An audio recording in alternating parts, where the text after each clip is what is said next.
Hello everyone, second पार्टमा म तपाईँहरूको अगाडि उपस्थिति भइसकेको छु।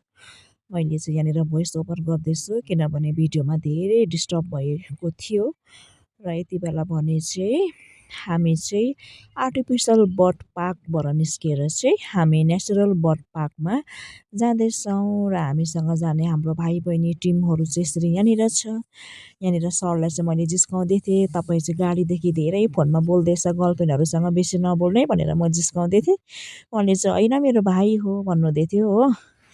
यहाँनिर चाहिँ फेरि विष्णु भाइ, यता रवि, अनि यता फेरि विष्णु भाइले चाहिँ फेरि मेरो ब्लग बनाइदिने अरे हो। अन्त उसले क्यामेरा पक्रिहाल्यो, ठिकै छ। अनि मलाई हल्का देखाइराखेको छ र हामी यसरी जाँदैछौँ। अनि यहाँ प्रिया छ अगाडि हो। अनि हामी उकालो उकालो गएर यो गेटबाट चाहिँ हामी एन्ट्री गर्नुपर्ने र यहाँ अगाडि चाहिँ हामीलाई जुन चाहिँ अघि काटेको टिकट माग्दो रहेछ, गार्डहरू बसिराखेको रहेछ हो। सट्टै हामी यो बर्ड प्याराडाइसबाट भित्र छिरेर अब हामी यो नेचुरल बर्ड पार्कभित्र हामी जाँदैछौँ। हेर्नुहोस् न कस्तो दामी सिनहरू रहेछ।